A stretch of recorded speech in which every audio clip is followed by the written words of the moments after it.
locks that are almost impossible to destroy, when you could just make friends with the president of the bank or the bank guard and earn their trust. Next thing you know, they show you the bank vault without you doing any hard physical labor that can get you caught. So that is kind of the way that, like same thing with phishing emails, I'll talk about a little further down. So social engineering is huge. We all get tons of emails about our warranty being up, phone calls. And the reason why they do this is because it's so easy for them to make these phone calls. They're doing it from an office or some other country, and they're sending hundreds of thousands of emails or phone calls out at once. Dark web forums, that's where a lot of the stolen credentials are sold, such as credit card information, PIIs, the personally identifiable information, social security, address, all phone numbers, basically anything that can allow someone to become you, such as identity theft. Theft of data, we've seen that with big corporations that either their credit card information was stolen, even credit company not too long ago had a security weakness and they lost a ton of information about the people they track. Ransomware, a lot of companies are getting hit with emails, and an employee unknowingly clicks on this email. Next thing you know, all the data that your business is run off of is now encrypted, and you don't have the passcode to decrypt it. So unless you have a a backup of that system or the server that you're trying to restore, and it's a recent backup, a lot of companies come to the point where they're like, if we don't pay this information, our company could shut down and fold. So there are actually companies that will negotiate with these ransomware, the actors that send them ransomware, because there is a command and control structure to that ransomware, and they will negotiate a price down. And a lot of times people do get their information back because it's almost a side business now. It's basically an underground business where people can, extort businesses and wealthy people. Phishing, risky emails. The one thing I always tell people, they're like, why do they send these emails that are so easy to tell they're fake? Because sending an email does not take time. Getting a person to actually manipulate the person to believing the whole scheme takes time. So what do? They actually create emails with intentional mistakes. And if someone will fall for that intentional mistake and still go through with it, they already filtered a lot of the people that know that this is a scam. So now they just narrowed their target to a different level. They filtered everyone that's going to waste their time to now a smaller group that they can target and get a better chance of winning money against. And catfishing. You can't trust everyone on the internet. You could change your looks with filters. It's the amount of manipulation of your face or your features. It's very easy to do now. You can see that on TikTok, on Instagram. Very easy to put a filter on, or even just grab pictures off the internet and pose as someone else. Next slide.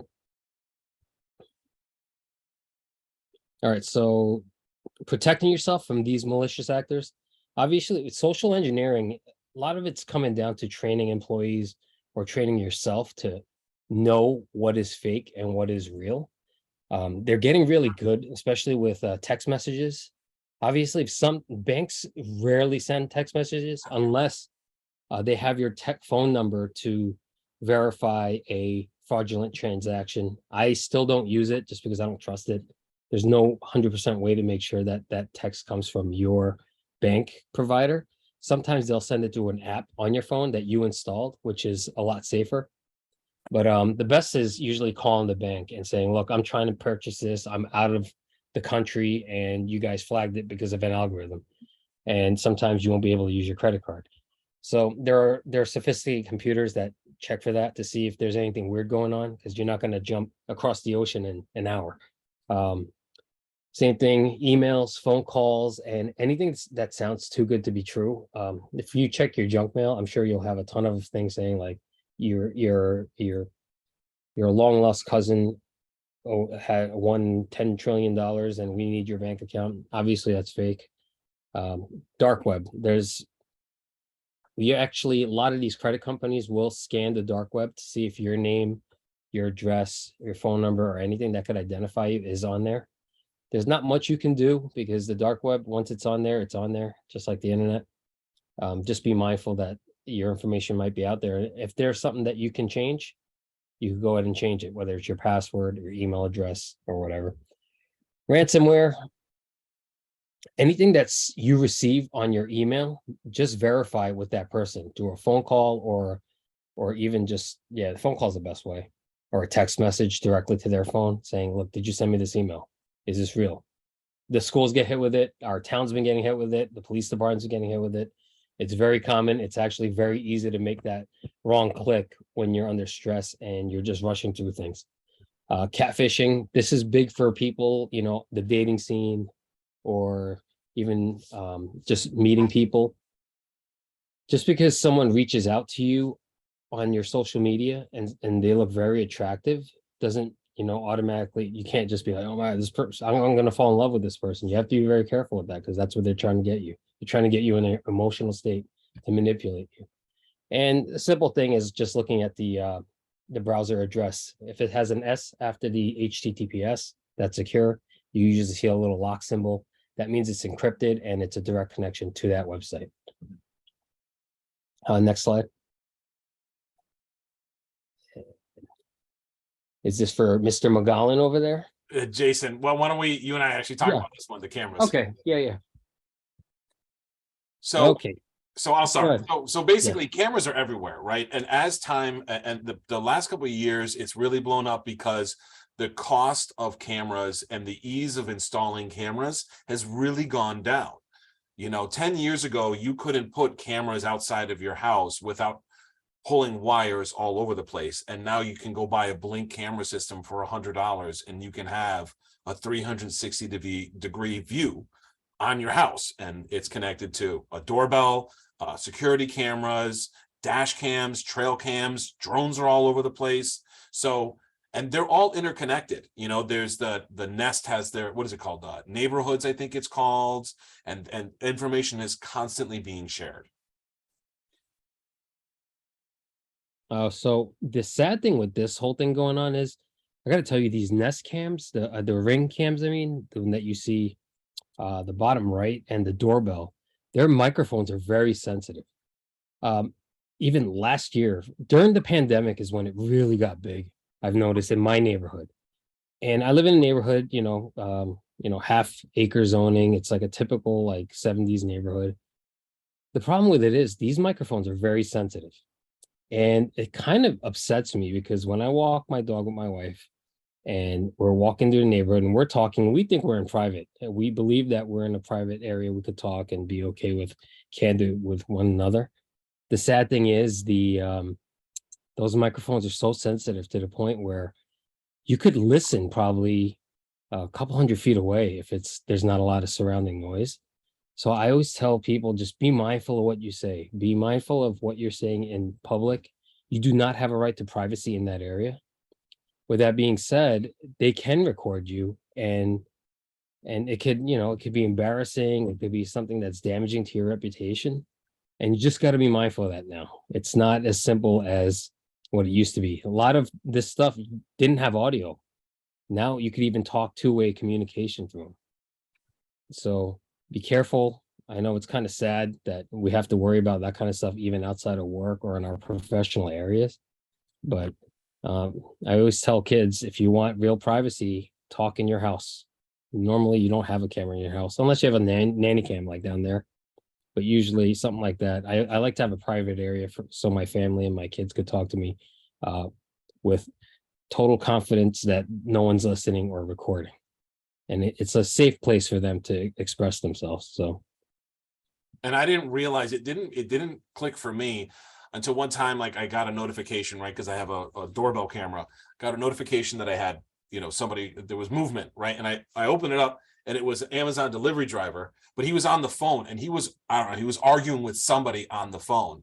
And like, I actually like got off the Blink app real quick because I actually felt bad because here I am, this person's, not realizing every delivery he's doing is in front of doorbell camera and we can all hear the argument that he's having with somebody. So in a way, I felt bad about it, but that was the first time, you know, like Jason's saying, that it really clicked for me that when you're out in neighborhoods, there's no privacy anymore because these cameras are so sensitive. They're supposed to pick up everything. Okay. Joe? All right, so now we can get into like group chats and some of the things that we are noticing at the school level that kids just like to do. Group chats at the middle school level and even at the high school level is very, very popular. These kids do treat it as like a public forum. The problem though is they think that no one else is either reading this, or they think that it's only the people that are on the group chat that, like I said, are reading it. And they're saying some things that they should not be saying. Those things can also can be screenshotted and then used maliciously against them. So again, it can be used against you. We always ask the kids, would you want your family to see this? Would you want your grandparents to see you saying some of these things? You know, I have kids this age and I tell them the same exact thing. You know, would you want your teachers or someone just it being up on the whiteboard, some of the things that they might say? Sometimes there's an infinite number of, not an infinite number, but there's so many kids that could be on these group chats. So just along with the cameras issues, this is not private. But unfortunately, it's a way that they are now talking to all their friends. It's easy for them to talk to their friends in a group chat setting, but it does come with its issues. Next. This slide, Joe, before you get into it, I think this is a very important slide because this is something that can happen to students as part of a default setup that phones are set up to be, is AirDrop and how it can be used for nefarious reasons. So I'm happy that we're going over this with families because this is a big one. Go ahead, Joe. Yeah. So the AirDrop, we do recommend you turn it off to put it to private. Don't leave it where it says allow everyone. You know, we've seen videos of people airdropping even pornographic things on airplanes in public areas, and that's not something that you're going to want your child to be part of. You know, some kids, not some kids, but some people think it's funny, you know, doing some of these sort of things because it could be hard to track. But again, it's not something that you're going to want your child or anybody under the age of 18 to be viewing. You can change your name on the AirDrop to mask your real name, and you know, passerbys can see your name. What I wanted to talk was just for the people who don't know what AirDrop is. AirDrop is a way for cell phones to send quick pictures to each other just by physically being near each other. And your AirDrop settings on iPhones are by default, and correct me, Jason and Joe, they're automatically set to allow anybody to AirDrop you. So if you're in the vicinity and you click on AirDrop with the picture, anybody with an iPhone will show up on your list by default, and you can drop anything to anybody. Now they still have to accept it, but they'll get a preview of what you're trying to AirDrop to them. So I just, sorry, Dan, I just checked the settings on, I don't know if you can see Blurry. it. Yeah, it's blurry, but so the setting was actually changed. It used to be everyone, contacts only, or receiving off. Now it's everyone for 10 minutes. So it automatically does default to contacts only if you go to your AirDrop settings. It's actually pretty easy. If you go to slide down, you know, you get the square with the Wi-Fi or the Bluetooth. If you hold that, either one, you'll see the AirDrop setting for it. But you could, that's how you change the settings. So if you have an iPhone or an iOS device, you could do that. But yeah, they did change that. I guess they had a lot of issues. I'm glad finally. they did. I'm glad they changed that as a default. Yes. Yeah, and I would recommend though for the little kids for it just to be off. Yep. Again, we're seeing more and more videos, people posting TikToks of these pranks where they are airdropping either inappropriate pictures or pornographic pictures to anyone that's in their vicinity and has it on. Yep. All right. These are something that we do talk about quite a bit. Starting, actually, Jason, I believe we do start this at the WIS level, the intermediate school level. Yes, Talking the fifth about graders. These pictures and how these pictures don't go away. We've had a lot of stories or issues where a child, has been in a picture where something negative was either happening with that person or even in the background, and those pictures have been printed out and used against those students, which might not be okay or shouldn't be okay. But however, when a child does sign the pledge to be on a sports team, they do have to write off that they can't be in the vicinity of alcohol or drugs or any of those sort of things. And if they're caught doing that, there could be consequences, and that's what we're seeing it used for, which is unfortunate. So we always tell these kids, these pictures are not safe when you post them. Post them to any of these sort of social media sites. Does create some sort of cyberbullying, which we'll talk about. There have been students that have lost scholarships because of pictures that have been taken and that were saved and later on sent to another school or to a coach or even to an administrator. And just with everything that's going on nowadays with this cancel culture, I always tell the kids that it's very unfortunate that they're being judged on the things that they've done 5 or 6 years ago, as seniors or juniors, and they're growing up in maturity and getting ready for their next stage of life. Something could come back from their 6th, 7th, or 8th grade years that they posted, which could negatively affect them. So it's unfortunate that they have to live under that type of scrutiny, but they just have to know better at this point. Next. Yep.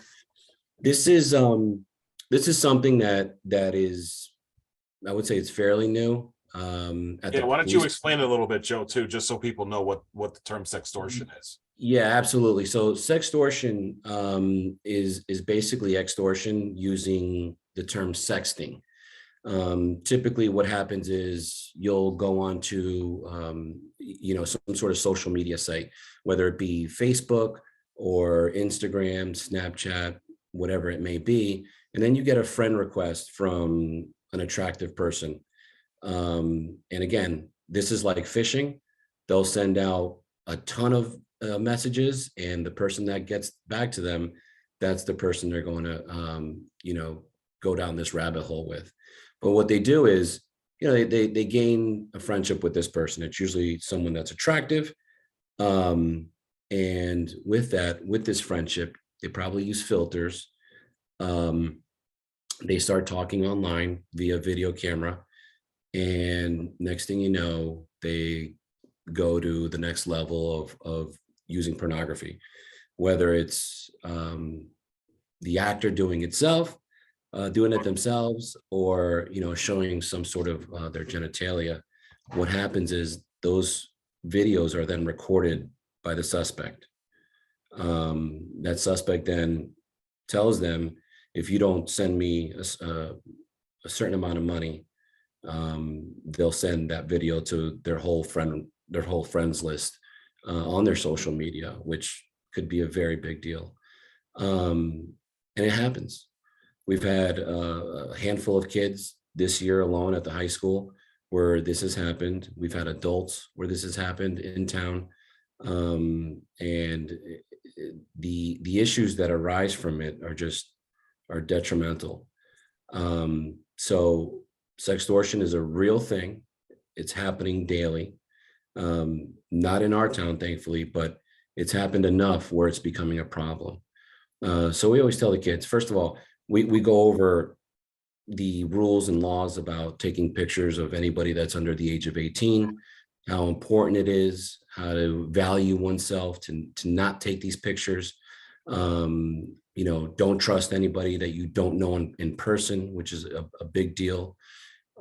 So we go over a lot of different issues leading up to this sextortion fraud, because unfortunately, once it's out there, especially with these sort of issues, the police can't do anything about it. The ones that we've tried to investigate, they've come back to a different country. So, you know, these countries, there's really nothing we can do when we find out that the actor's in the Philippines.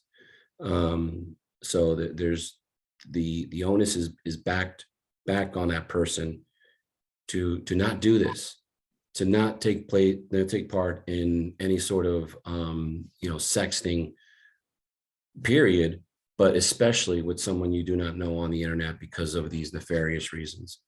You know, and the amount of money that they want is sometimes quite a bit. We've had one where the amount of money that they wanted for the video not to be released was about $10,000, and they want it very quickly.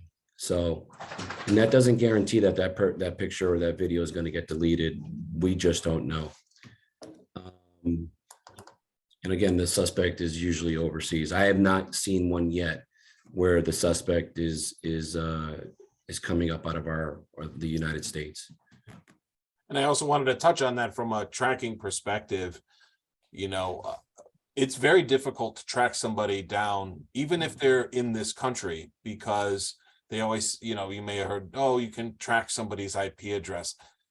IP addresses are protected by internet service providers, and they will not willingly give up the IP address location of one of their customers to the police, usually without a court order. So it's very difficult for the police to even jump through the proper hoops to find the IP address of somebody who's performing any kind of fraud. Yeah, and that brings up another big issue, is that getting a search warrant, you know, or trying to track these people down is a lengthy process. Yeah. And the way sextortion works is, once that video is recorded, you have a very small amount of time to either give them money, or they're going to start sending that video out to your friends list, wherever they got it from. And, you know, one of the first ones I saw it on was Facebook, was with an older gentleman. But again, now we're seeing it at the high school level. I had one over Christmas where the student was using Snapchat, and they had received a you know, a friend request for someone that was very attractive. They thought it was you know, someone that liked them. They started making, you know, sending back and forth with these videos and pictures. Next thing you know, they wanted some money, and it just, the after effects of how the child or the person may feel is just terrible. So if there's anything you can talk to about your kids, it's definitely to never send any of these sort of pictures, but also don't believe every person that you meet online is actually real. Yep. Next. Jason? All right, phishing emails. I'm sure you're so very familiar with these. They actually you get more phishing emails and spam than probably regular email. At least I do, but same thing. You have to be smart what you do. If you look like this Netflix, you know, anything that sends you a link that says, please update your payment details or your account, you have to re-verify it. No company will send you a link that you click on. And once you click on it, you fill out the form that looks somewhat familiar. You're basically giving them a sheet of all the information they asked for. So, like I said, you just have to take a few minutes, like not even a minute, but just a few seconds extra. Just look at the email and say, does this look suspicious? Does everything look right? Look at where the email comes from. They usually use a mask on the email that says, you know, do not reply at netflix.com. If you scan your mouse over it, usually gives you the full link of that email, and it'll give you the full address. It'll be nothing compared or linked to Netflix. So those are the little like hints and tips that you like, the little like tactics to kind of filter these emails out. No, you'll know something that should be capitalized wouldn't be. Spelling will be wrong. Sometimes there's like little ASCII type keys, which are, random symbols like the tilde that might be sticking out there. And like I said in the past slide, it's basically a way to filter out the people that know it's a phishing email to the ones that do not know. They're trying to target the people that have less knowledge of this stuff, so they have an easier chance of winning your money. Yep. Next. Okay, so is this still me then? Just Yeah, to make that's sure. still you. All right, so 3 types of phishing. I'll start the basic phishing is the hacker goes after a large amount of, or the offender goes after a large group just to try to get any money or any kind of information from them. Like I said, these are, it's like throwing a net out onto the internet saying, let's see what we can get. They're going to get a lot of junk. They might get a few scraps here and there. That's all they'll get. But with the sheer numbers, they usually do get something. Spear phishing. Now, this is where it starts getting dangerous, because if you're a CEO or even work at a company or even a school now, right? You just Google the school, you could see who HR is. You could see where central office is. You could see the names and emails of, the superintendent, the people the payroll administrative assistant. Now you could say, look, listen, Jane Doe, please change my direct deposit account to this account. And we've seen a lot of these things, and a lot of people actually will either do wire transfers or request things like that to HR on an email, which you really shouldn't, because emails aren't really that, secure. So first things first, if it's your organization, that should be changed. It should be against policy to kind of make those kind of important decisions. Our town gets hit with these spear phishing emails all the time, and they know the name, town manager, highway manager. They know the higher ups in the management position, and they'll try to use like a force, kind of like someone with a higher authority, and say, please change this right away, or send me this account number. I need this right away. I'm working on a deal here. And the next thing is whaling. That's even higher level. They call it whaling because you're going after CEOs, top executives. But for the most part, the CEOs and the high value individuals on this level, it's going to be a very, very targeted attack that's very thought out, because most of these people have like an onion of layer of security, like to just protect them from making any kind of these decisions. So for the most part, we have to worry about spear phishing, because they know, it sounds like they know who we are for a small amount, and that kind of makes us drop our guards. Yep, we'll get phishing, spear phishing emails that'll be an alleged request from the superintendent, from Lisa Barbiero, as the name, and it'll say Lisa Barbiero is requesting you edit this Google document, and it looks very genuine. And I mean, there was a school district in Connecticut a few years back where they targeted the payroll person, and they acted like they were the IRS, and the person actually sent all of the social security numbers of the employees of that school district to this person, and then that with every staff member was compromised. So they can get very sophisticated with when it comes to spear phishing. Phishing, like Jason said, has misspellings, poor punctuation, communication, but spear phishing can get almost unrecognizable from a fake email to a real email, because they're doing their due diligence, they're doing their research and targeting specific people or organizations. Next, Joe. All right, let's talk about social media. So this is what every one of our kids is using. And if they're not using it, you're not allowing them to use it. They're seeing it being used either at their friends' houses or after school. Our younger schools, you're not allowed to have phones out during the day. I know at the middle school level, they can take them out, I think, at some points of the day, right, Jason? They're allowed to at some points. Well, I know before school, they're kind of, if it's before the bell rings, But Yeah. once school starts, they're not supposed to use it unless they have explicit permission for like a project but even then, it's usually using devices that are provided. So I think the younger levels are a lot easier to kind of contain. But once you Mhm. get to high school, it's a lot more lenient. Okay. So, and at the high school level, they can have their phones on them during class. They do use them to hand in work, or sometimes they use them to do things for school. However, the dangers here are social media. TikTok has been such an important, or I wouldn't say important, but very popular social media app that just grew exponentially during COVID. Um, there's been a lot of talk about it being banned. Whether or not it is very dangerous. The things that you may see on TikTok are anywhere from borderline pornography to pranks to maybe some educational stuff as well. And one of the things I would say to recommend for the younger parents is there is a thing called family pairing for TikTok. You do have to link your account to your child's account, and you can access the screen time function for TikTok.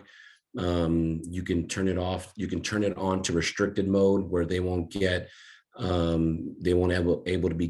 to receive direct messages, or as the kids would call them, DMs, which DMs are just regular text messages. However, they come through on these apps, and those can be very dangerous. Those are the ones that they're hiding from sometimes, but they're more likely to talk on their DMs using either TikTok or especially Snapchat. For those of you that don't know about Snapchat is an app where you do take a picture. There's a time limit, and that picture is allegedly goes away. However, kids screenshot those pictures. Those pictures end up in the wrong hands. There's also a My Eyes only function in Snapchat, where if you do have one of these inappropriate pictures, you can save it to your Snapchat database and you'll never see it. It's password protected. And it's one of these apps that I would not recommend any child have. Let's see, the Be Real one, and I'm going to go through the apps really quickly, and then I'm going to talk about the left, what sort of things you can do. But Be Real is, it's an app that's used within Snapchat, or not Snapchat, but TikTok, where they take a screen, not a screenshot, but a quick video of your phone like this. They're taking a quick video, and then it also takes another video or picture of the person in front of you. And then there's Instagram. Instagram is almost the go-to, where all these apps, where it will, you can link all your other apps to Instagram. Instagram, although it is great to share family photos or, whatever vacation photos you might have. However, there's also a lot of pornography on there. There's also, people selling all types of things. OnlyFans has become such a big thing with the selling of pornography, that you're seeing some of these young adults linking their OnlyFans to Instagram. And while our kids aren't doing that, hopefully, that's something that can be viewed on Instagram. So what do we recommend? For the little ones, or for anybody for that matter, we do recommend turn off your location sharing. We run this next one to ground. Do not communicate with people you do not know. But when we ask the kids, how many friends do you have on Instagram, or how many friends do you have on Snapchat, and they tell you they have a few thousand, well, I find it interesting, since our schools don't have that many kids in there. But again, with the internet, there's no borders anymore. So that's why we have to really drive down that idea that you do not communicate with people you do not know. Okay. Parents, if your kids are using these things, you use them too. Okay, know the ins and outs of them. Know where the my eyes only is on Snapchat. Check your kids' phones, check their security settings. Their Instagram should be private. Their TikTok should be private if they're using it, and just don't let them use Snapchat. The little ones, we start off with, we do tell them, do not share your passwords or login information. Change your passwords quite frequently. Is the sharing of pictures and information safe? No, it's not safe. It's you send a picture out that you might think it's funny. That picture can go to somebody else and it can flourish from there.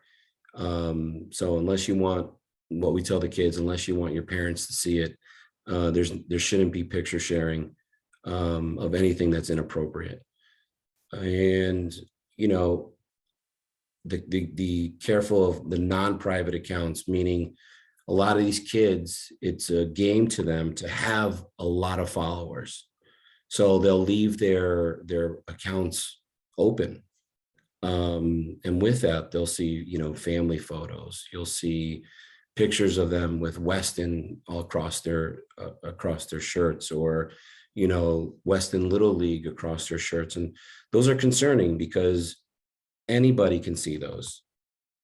Back in, 20 years ago, if you were someone wanting to do some harm to a child, you had to go to a park, you had to go to a mall, you had to go, somewhere where kids are. Our kids are online now, and those people are stalking them online, and they do a good job of doing it.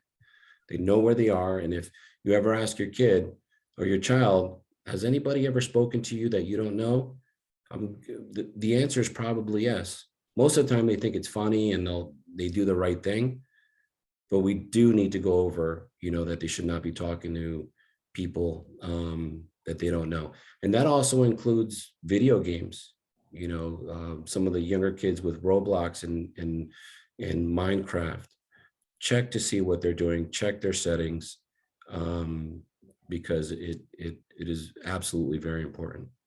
Roblox is one of them. I'm glad Joey brought that up. Roblox, that's the single largest game right now in the world, and it just has millions of concurrent users. Roblox is used by young kids from 4 years old all the way up until high school.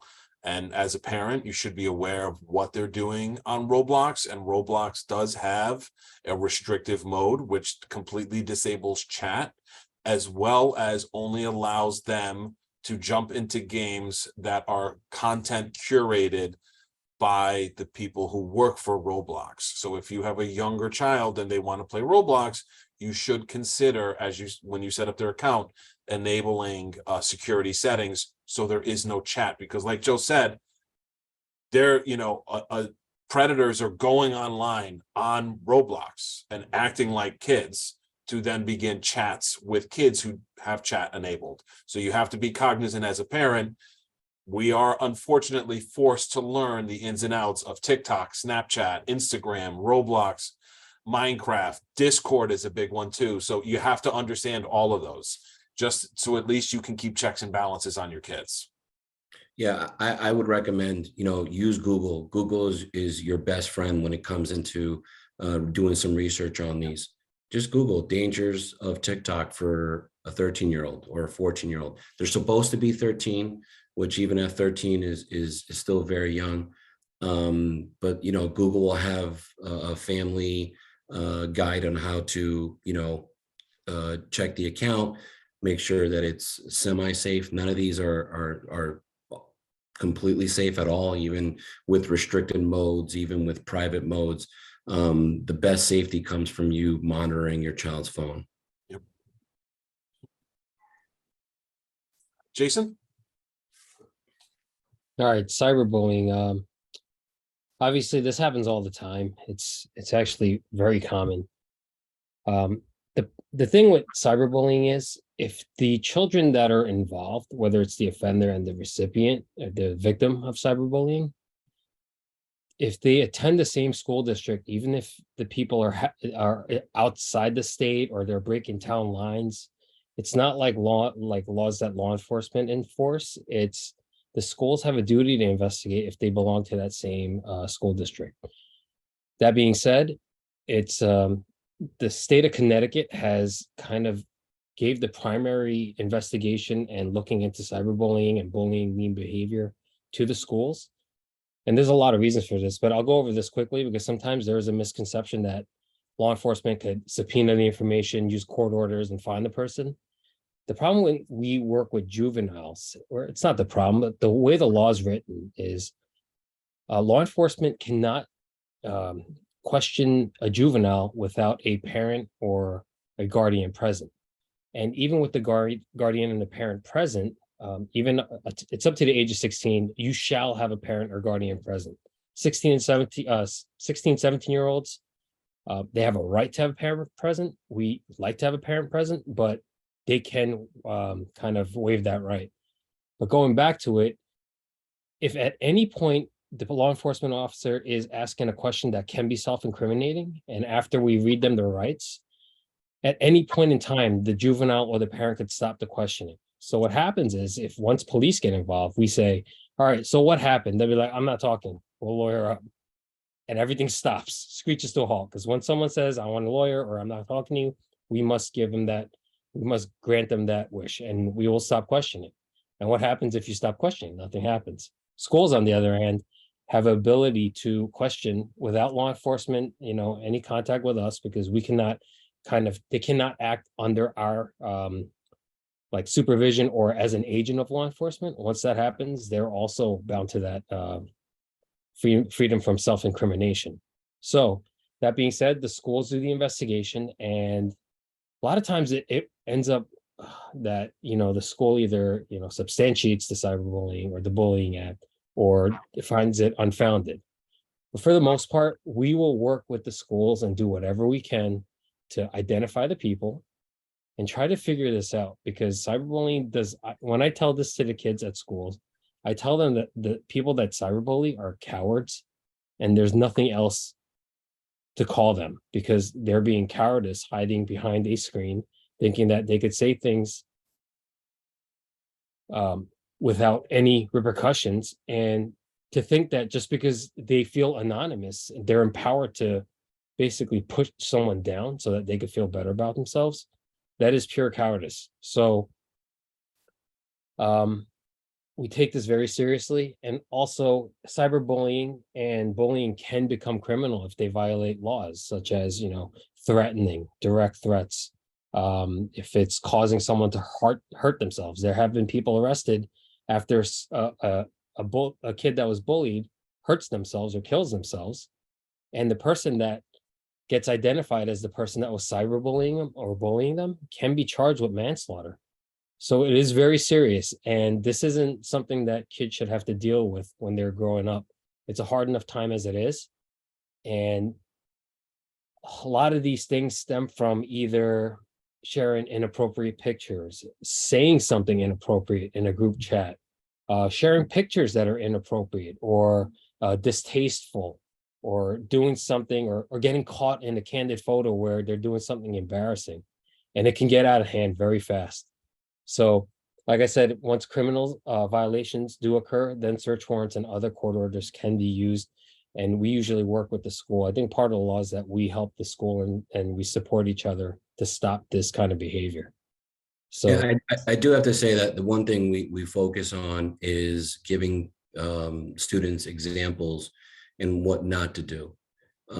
We do give them real world examples of things that have happened within our schools, and not so much in a criminal aspect, but things that they've had consequences for, where they thought it might have been funny.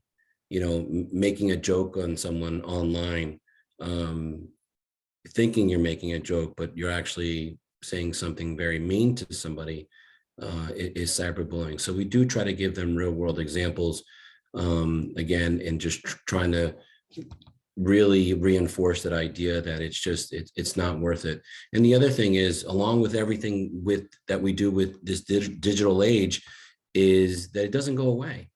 So they might be cyberbullying someone in 7th, 8th, 9th, even all the way through high school, and it could come back to bite you when you're trying to apply for college. It could come back to bite you when you're applying for your first job. So we do try to put some real world consequences to that so they understand how important this may be. So I wanted to talk a little bit. So, digital reputation, what that is, how that affects all of us, not just, our kids, but us as adults. Your digital reputation is a culmination of everything we've been speaking about all night. Anything you do online is there forever. Even if Snapchat allegedly says what you type or what you send as a message or as a picture disappears after 30 seconds, that's not true. It's there, it exists. So working with your kids to have them understand what a digital reputation is and how a simple Google search of your name can pull up everything that you have done. And I know when I'm looking to hire somebody, and I know when I have friends who are looking to hire somebody, I'm looking at that person's social media. Whatever publicly available data I have, I'm looking at that. And universities, future employers, friends, associates, they're all looking for people online to see what their digital reputation is. And once you have that digital reputation broken or in a bad light, it is very, very difficult to repair your reputation. I mean, there are companies that prey on people with a bad digital reputation by them saying, if you give us X thousands of dollars, we will scrub you from the internet. They may be able to allegedly scrub you from the internet to a point, but stuff will always exist. Restaurants hire companies like this if they get negative reviews on food critic websites. They're hiring companies to try to scrub those negative comments. Digital reputation, whether it's a business or person, is very, very real. And it starts at such a young age. It is at a point that we've never been at before, where now it's not just a digital reputation for an adult or for a college kid. It's now for students in elementary school and middle school, and it will follow them. And as parents, we unfortunately have to have these discussions with our kids at a young age that the things they do online will follow them forever. To touch on this a little bit, Joe, if you want to take it from here, is going over with the students, with the kids, what's a good choice and what's a not so smart choice. Yeah, this is another, the digital reputation is something that we start very early. We start at the Western Intermediate School level, and we talk about what's going to be on their digital reputation from the day they start posting online to the day they graduate. And we tell them that stuff is not going away, and what they post is who they are online. And when they apply for college, as they get older and they start applying for college or schools or even some of these sports teams, they're not going to take anybody that's posting negative stuff. These schools nowadays are so extremely competitive, and they're going to do a background check on you. And the reason why is because they are they're so competitive. They're going to want to take the perfect child. They're going to want to take the perfect student that's not making those mistakes, that's not cyberbullying people, that's not posting inappropriate comments, because they just don't want that to be a reflection of their own school.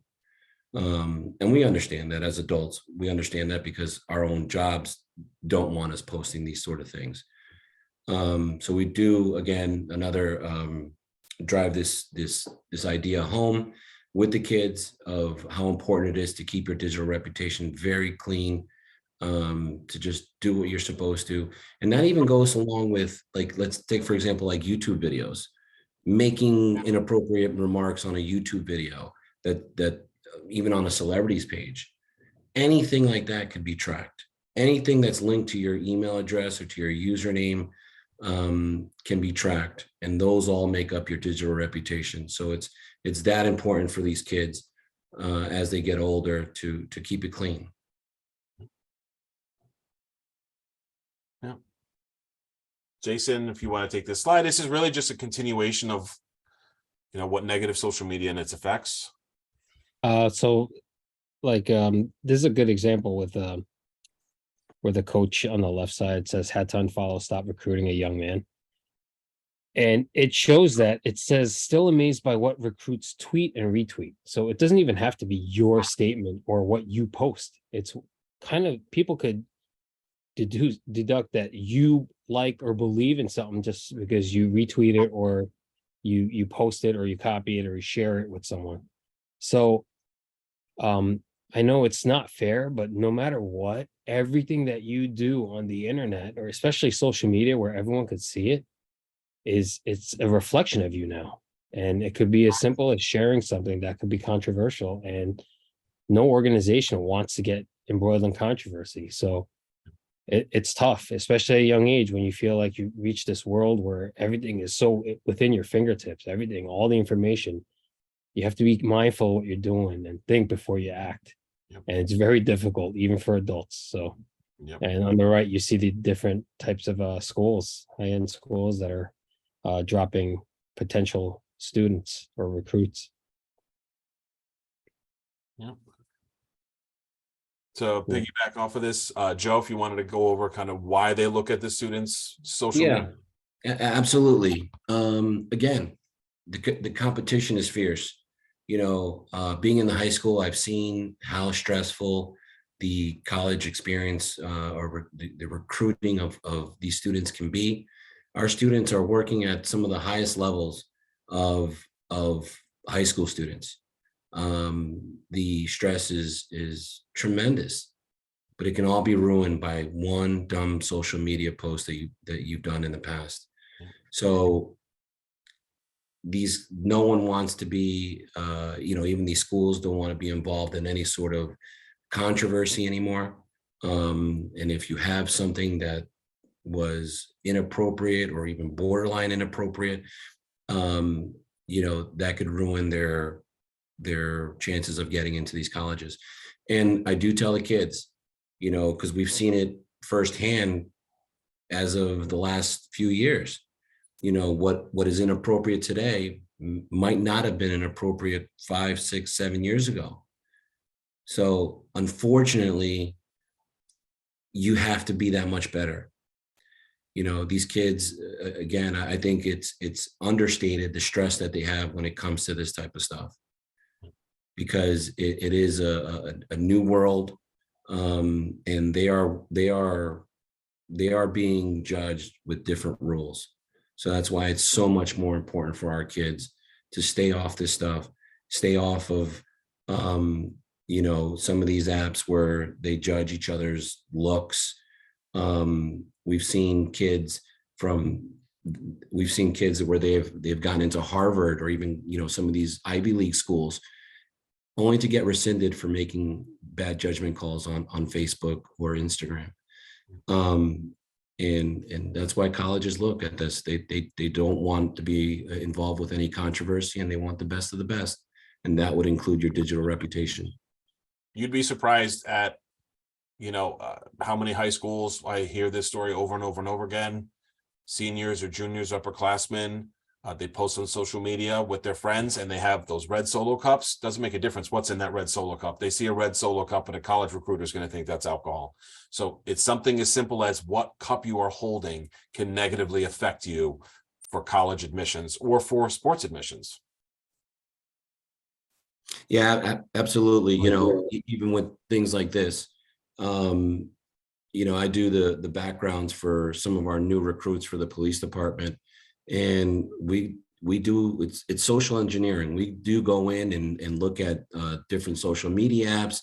We see what they've been posting in the past, and I use that as an example, because if one of our recruits did something in the past that is even somewhat controversial, the chances are we're not going to take that person, because it becomes a liability in the future, and that's not something that we can afford to do anymore. So just along with colleges, people are losing their jobs due to social media. So it's not just kids, it's everyone. Although because of our status within the schools, and we're teaching the kids, but we tell them that, you know, there's adults, as we've seen with some of our politics, they don't even do well with this. So that's why we have to continue, you know, giving them this message.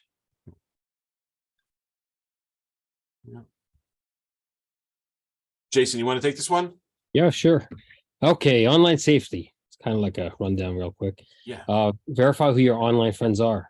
That's for everything. Social media, games, apps, people that you play games with. You never know who they are. It's usually, I always tell the kids, unless you actually know who that screen name is and you talk to them at school and your parents know who they are, then you know who that person is. Otherwise, everyone else can be anyone. So big thing with that. Just be mindful who you talk to. Stay away from random people trying to befriend you. It could be a bot. It could be, one of those, accounts it's a spam account to try to get people to follow. And also, don't share personal information. Obvious thing. We've had people put I got my driver's license, posting their picture of their driver's license with their address and their driver ID number. Not the best idea. It's like same thing as getting, oh, look at this credit card I got. This is awesome. Let's put our credit card number out there. It does happen. You're not anonymous on the internet. I don't care what people say. Yes, you might have some privacy laws that protect who you are, but whether someone could figure out who you are by what you're posting, where you're posting from, whatever information you leak out. Also, if there is a criminal involvement, we can use court orders to find out who that person is. And everyone connects to the internet one way or another. It's like an open field with fresh snow. If you walk on that snow, you're going to leave a mark. You try to brush the footprint away, you're still going to leave a mark. And no matter how much you try to backtrack and get rid of the mark that you left on the internet, that's how you have to treat the internet. Same thing with Google search results, all that stuff. You have to protect yourself, your friends, your family. And especially I tell the kids and parents, always leave a line of communication open. I have 3 of my own little kids. My 8th grader, he's been through a lot of rough times in 7th grade. And I think what helped us all get through it, no matter how much trouble he got into, was having his trust know that if he's honest with us, he will get less consequences than if he lies or tries to cover something up. And I think that's a good way to kind of keep that communication open, because a lot of times kids don't want to ask their parents for help, especially because if it's embarrassing. Yeah. So I think the way they foster that environment and give your kids a way out, and also help them when they need it, because a lot of these problems, they need our help. So keep that line of communication open. Don't be too harsh on them if they mess up, because they'll mess up. I still mess up. So, all right, next. Yeah. Why don't you quickly go over what the dark web is? I know that ends up being that and that's a whole in of itself. Yeah, brings it. This could be a presentation in and of itself, what the dark web is. But yeah, why don't you go over? Okay, I'll just the surface web, everything indexed, very easy to search. Google, all the news sites, anything that's commonly searchable on a regular search is considered the surface web. The deep web is just below that, and these are sites that cannot be accessed just using a search engine. So it could be legal information, email addresses for the most part. It's not going to be on indexed on Google unless you go through some sort of search, like a personalized search type of system. So that's the deep web. But the dark, creepy web, it's 6%. I'm sure that's changed a lot. In order to get on it, you use something called the Onion router, and that's that little symbol down there. It's a Tor server, and Tor stands for the Onion router. And what it does is it bounces your signal off a bunch of nodes. There's a certain amount of nodes, and every time it hits a node, it changes your information. So your starting IP address changes to something else when it finally hits the destination. Is that anything that special? No, not really, because you still end up going to a website using an IP address. And there have been other things. If you want to look up like Silk Road, that was a huge thing. I think that was back in like 2012 around there. Yep. Where it was a huge drug trafficking, it was a marketplace for illegal activities, guns, murder for hire, all this crazy stuff. And the federal government was actually able to figure out who was running that server because of a simple mistake that person made. So you should look into that if you have time. And so that's basically how the web is divided. But the internet is basically just a bunch of routers and computers connected together with fiber optic, copper, phone wire, whatever. That's all it is. Nothing that special. All right, next. Well, and basically what happens with the dark web is if you become a victim of fraud, your information ends up on the dark web. And Yeah. it's legitimately sold for pennies on the dollar. Like, it's your information. If they get your credit card information, they're not going to sell it for $1,000. They're legitimately selling it for $1 because they're getting 1 million at a time.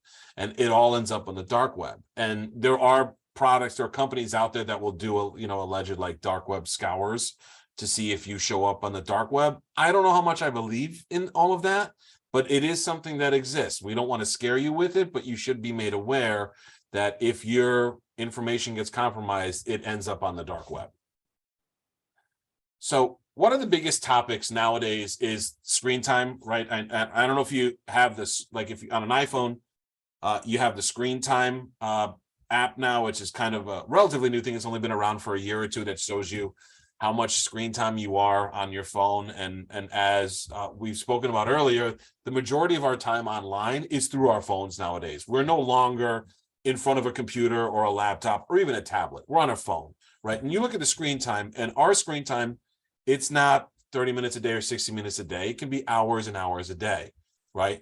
And that has increased exponentially for kids, right? 98% of kids under the age of 8 already have access to a mobile device. Screen time in and of itself is not inherently good or bad. The American Academy of Pediatrics, they have changed over the years their definition and recommendation of screen time. Now they do allow, they say, students under 2 or kids under 2 years old, maybe 1 to 2 hours a week of screen time, especially if it's active screen time, something that's helping them learn. For children ages 6 and older, I'm not going to read the whole thing, but this is what they basically say. They're allowed to use screen time so long as it doesn't take the place of sleep, physical activity, social interactions.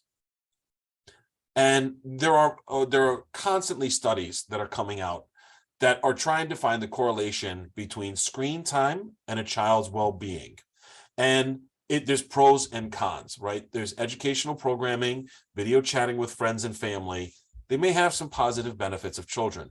And I think the biggest example of that was at the beginning and throughout the pandemic, especially in the beginning when we were all really we were home, right? And my children, I have a son and a daughter, they were able to talk to their grandparents down in South Carolina through a messenger app. So they could continue to speak to them, and they could speak to their grandmother and grandfather across the town who we couldn't go physically see them. They were able to communicate with them, and they were able to have group chats with all of their friends. So they were able to keep those social relationships through the use of technology.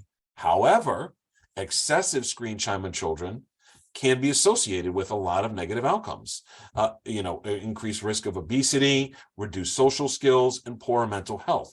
So I know we hear this all the time from our doctors, but everything in moderation, right? Especially when it comes to social media and the effects on children. So one of the most salient points that I found is, the APA, they've stated that from 10 to 25 years old, it's highly critical for adaptive neural development. During that time, kids begin to crave social rewards from peers. Well, online, the number of likes, the number of follows, the number of retweets, kids are now looking at that as their social rewards. And so that's where kids have a higher chance of becoming addicted to social media, because it gives them instant gratification. A kid can put a post on Instagram and they're checking every 5 minutes to see how many people have hearted it or how many people have shared it. And as one psychologist put out there, social media is like the empty calories of social interaction that kids need in order for their regular social and neural development. And unfortunately, many of these social media posts, these influencers, they really do glamorize disordered eating and cutting and other harmful behaviors. And as adults, we may be able to discern right from wrong, but a kid has a difficult time discerning that. So you have to moderate how much they are on social media. But social media can have some positive outcomes to it. For instance, it allows you to have a more diverse peer group than your offline peer group.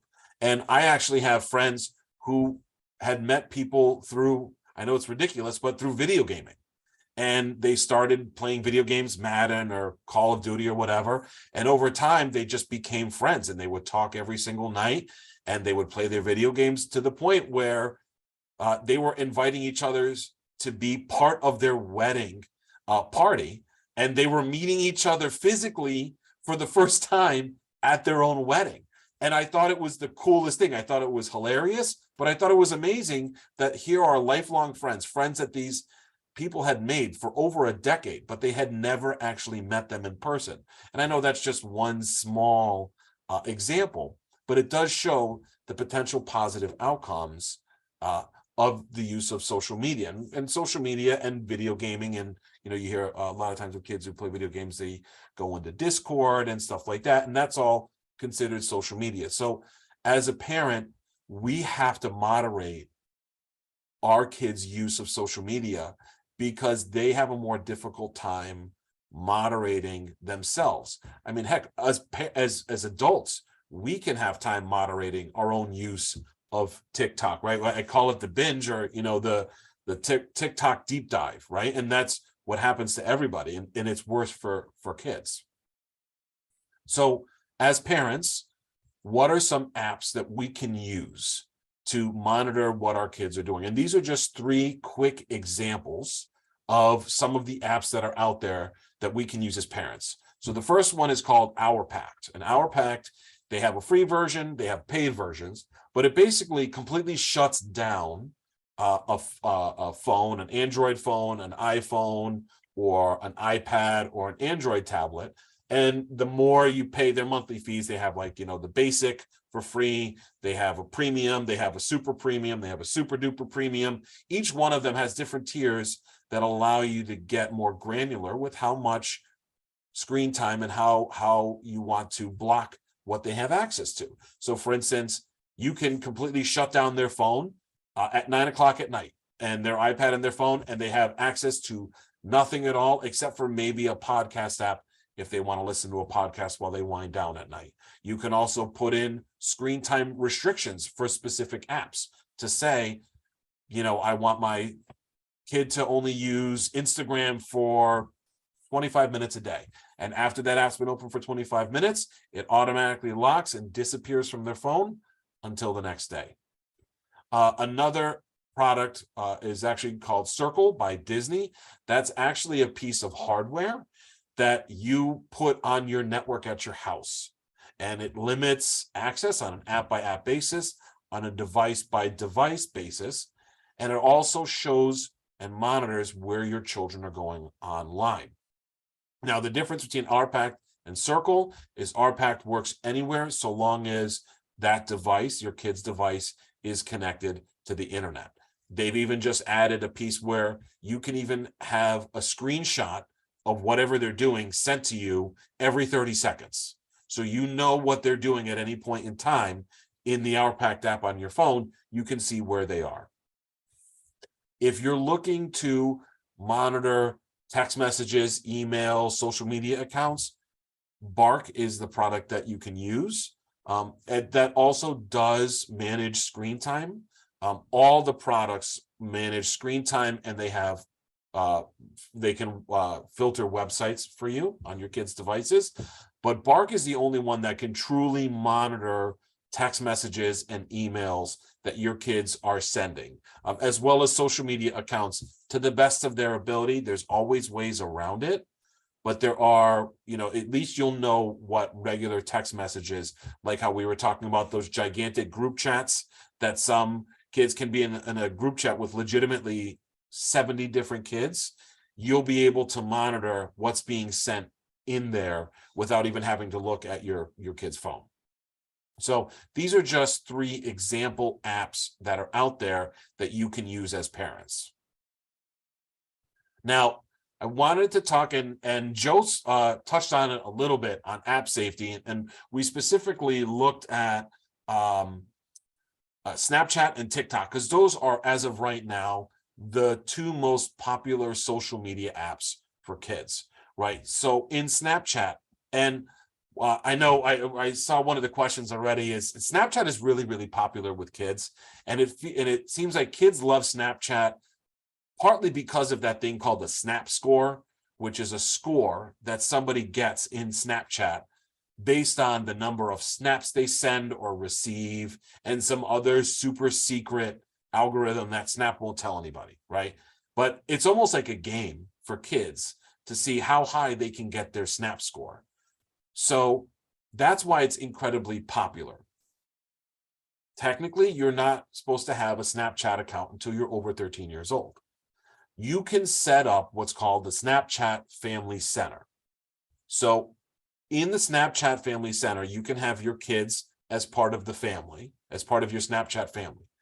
You can see who your kids are sending text messages or snap message or snaps, photos or videos to in the last 7 days, but it does not reveal the actual content of the snaps and messages.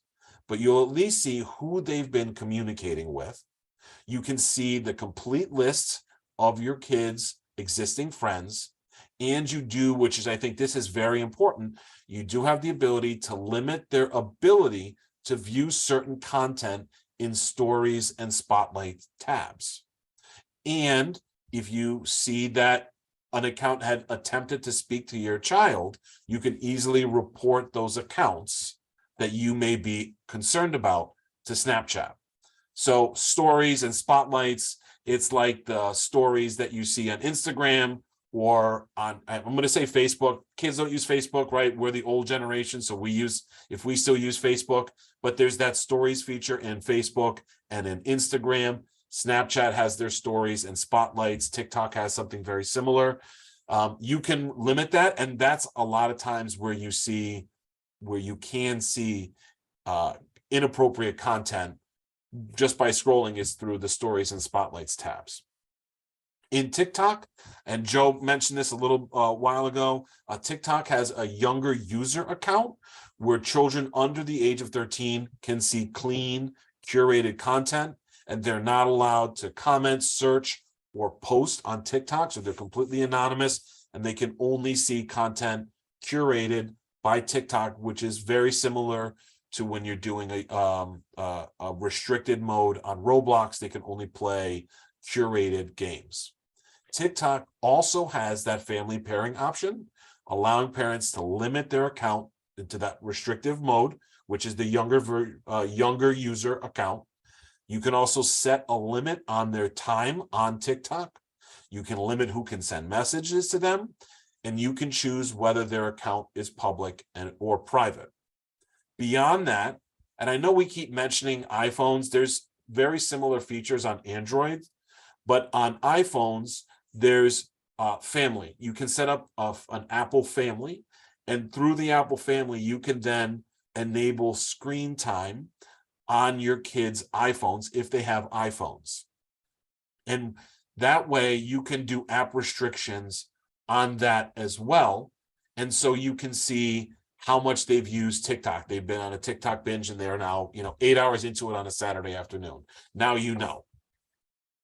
One of the things I want to stress, though, is all these apps and all these products that I'm talking about, it's still not as good as you looking at your kids' phones. They still are your kids. They're still minors. You still have to be able to moderate and see what they're doing.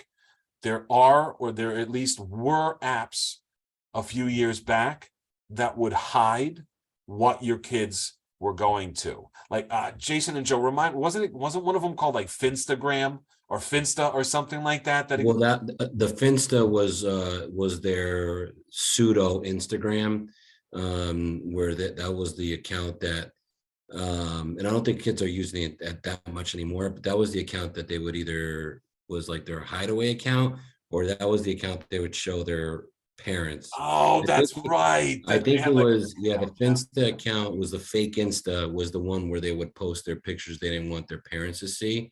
Right. And if I could just go over really quickly, Yeah. I just want to kind of answer that question that we had about Snapchat. The problem I have with Snapchat is that the app was made, intended for kids to show pictures that were disappearing. So we call it like it was made for like sexting. And it still has those capabilities where the picture deletes after a certain amount of time. So there's a lot that can be done with those pictures. There's a lot that goes away that parents will never see. And the other problem I have with it is the my eyes only part of Snapchat, because your child can hide pictures or files in the Snapchat my eyes only portion and have it password protected, which again, it's almost made for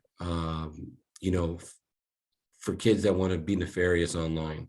Not every kid is using it that way.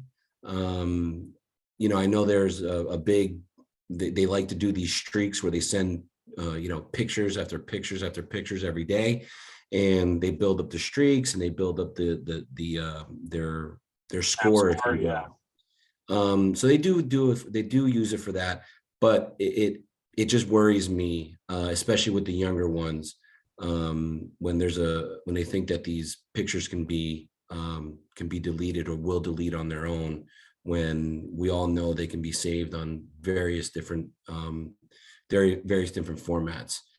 And the other thing with TikTok, the family pairing option, which is a great option, but the problem is that the child can actually turn it off on their phone. So screen time, I think, works great, but nothing is ever going to take over you're actually monitoring their phone, actually going through it, until they can gain that trust from you, where they're not going to do anything wrong. It's important to go through their phone. I always relate it back to, or compare it to, like taking your child to New York City.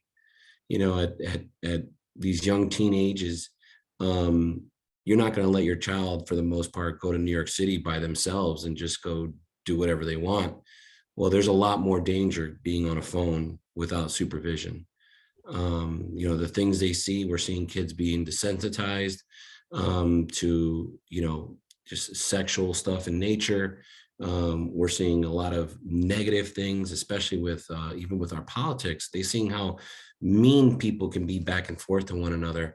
And it's not something that, me as a parent, I don't want my children being privy to. So the last thing I wanted to touch on was, you probably have seen this more and more on the news. This is going to become a larger topic in education, and that's AI, and specifically, ChatGPT is the big one that came out in the new year, and now Google's in the process of testing their own AI called Bard. And so from an education standpoint, I wanted to make everyone aware and bring that up, because that is something that will change education. I don't know how yet, but it's going to change education, especially for students. My son is 11, and he's already asked me, when he's working on his papers, like, hey, can I talk to ChatGPT about this? And I'm like, no, you can't. However, it can be a good potential research tool. So as parents and as educators, we've already been working on what we can do to, are there ways to use ChatGPT or AI as a good research tool? And also at the same time, to make sure that students aren't cheating by using ChatGPT to write their reports. So I wanted to bring that up as parents to be aware of your kids and their potential use of ChatGPT. I'm not saying everyone's going to use it for nefarious purposes, but ChatGPT, it is a thing. It's here to stay.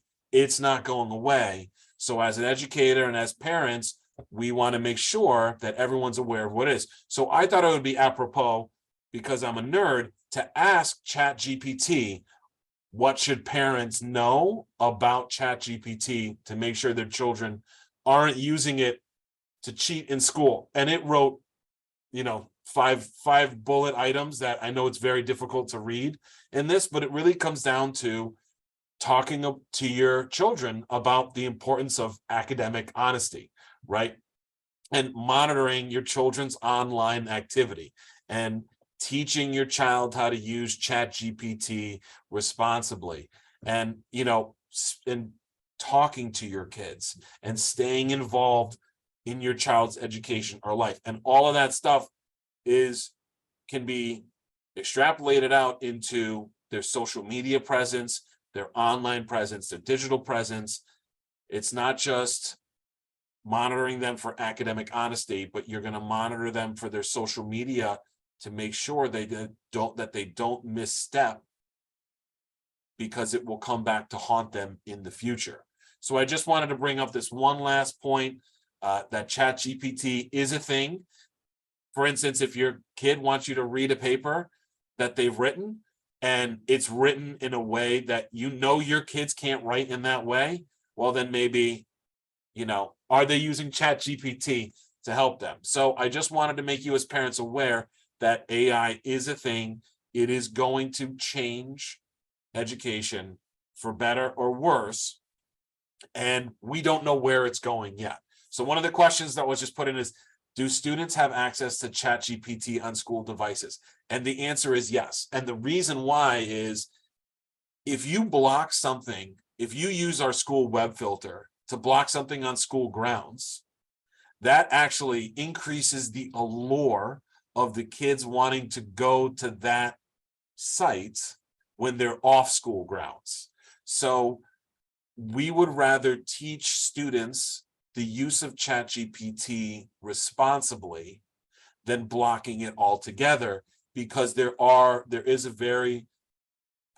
a potential for a very positive use of ChatGPT.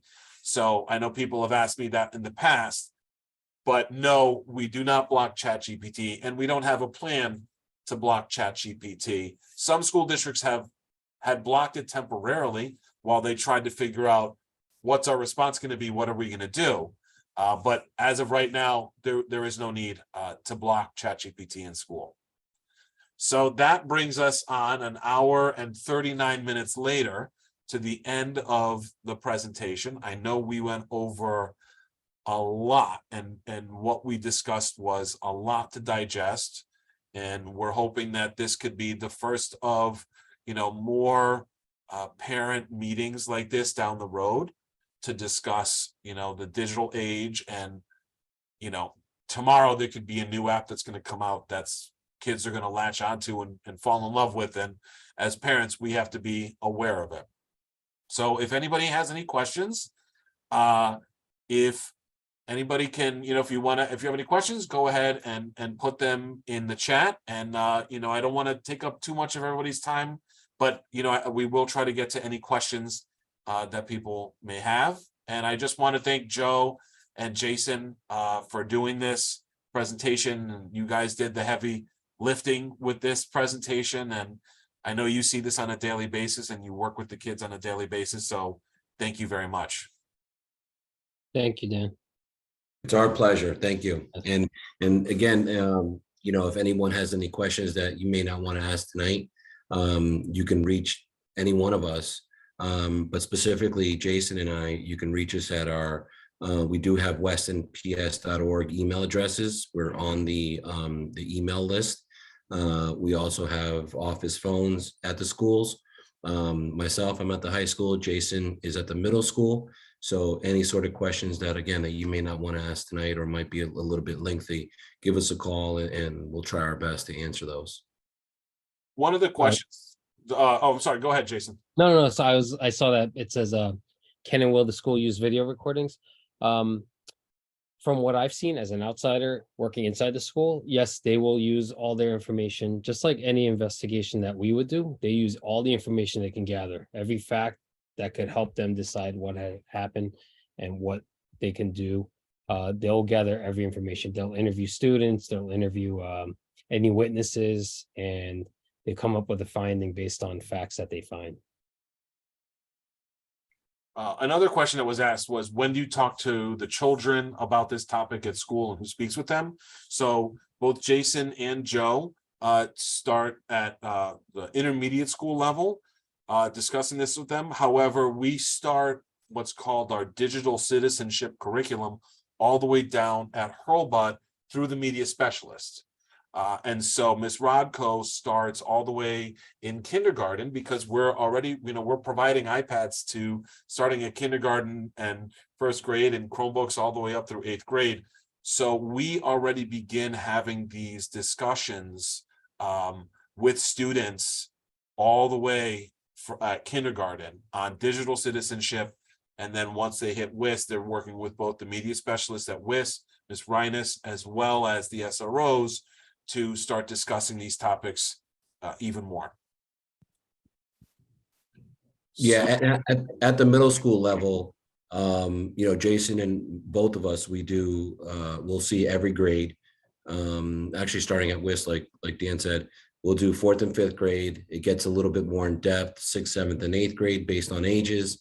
And it continues on to the high school, although high schools is tailored a little bit differently just because of their age, their maturity, and the really important time is really at the younger ages to really drill this message in. So, Joe, one of the questions was, where can you find the My Eyes section in Snapchat? Jason or Joe, if you know where that is. Yeah, if you open up Snapchat and the portion where you actually were to go take a picture, they're on the left-hand side with the new update. It used to be below the button where you take the picture. Now it's on the left-hand side. It looks like 2 little playing cards. It's very tiny. You got to click on that, and then it opens up to your My Eyes section. And what I tell parents is, if it's set up, it'll bring up a password protected file or area. If it's not set up, it'll open up to your camera roll. So I would like it if it wasn't set up. Another question. So this was brought up about the middle school. We recently made a change at the middle school for the students, that the middle school students, we have now restricted the emails that students up to grades 8 receive to only be emails from within Weston PS, our domain. So people feel that we are blocking parents from emailing students. We're not blocking parents. It's not a specific thing to parents. But what's been happening is these targeted spear phishing campaigns, they were actually starting to target students, and students were starting to get phished, and they were falling for it. And the way computer security, IT security works is, unfortunately, the weakest link on any computer network are the users. So we, in order to protect all students and staff members, we had to restrict students up to grades 8 and who they were able to receive emails from, because we really respect and we want to protect student privacy as much as we can. And there have been some very alarming incidents that have not happened here in Weston, but have happened in schools all across the country that I don't want to speak about in a public forum, but have become very alarming. And it all started with students getting phished via email. Initially, Weston had, before the pandemic, Weston had blocked and had restricted, it's called closed campus email.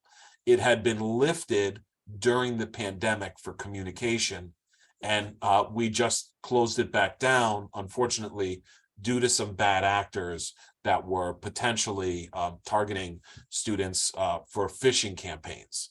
So I do apologize to parents. I know you can't email your students, but we have to protect all students in the district. Let's see. Last question I'm seeing so far is, will a recording of this presentation be available? I have a record. I did record this, but unfortunately I started the recording a little bit into the meeting, but yes, I am going to post this presentation on our district YouTube channel. It's just going to be jarring because it's going to start while I'm like mid-speech, or I think while Jason is mid-speech, the presentation is going to start. So we will have a recording of this. I think just the first 1 or 2 slides are going to be cut off.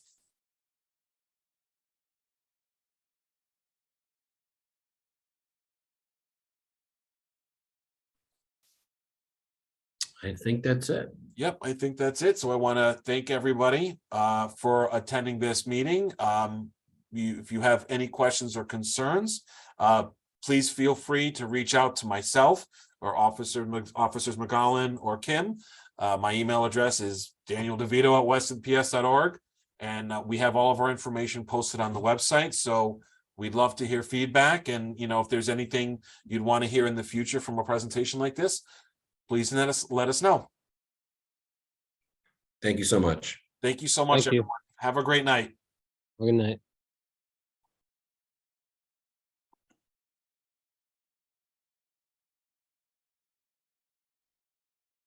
Thank you, Dan. Thank you very much. All right. We'll catch up tomorrow, okay? All right, good night. Good night, buddy.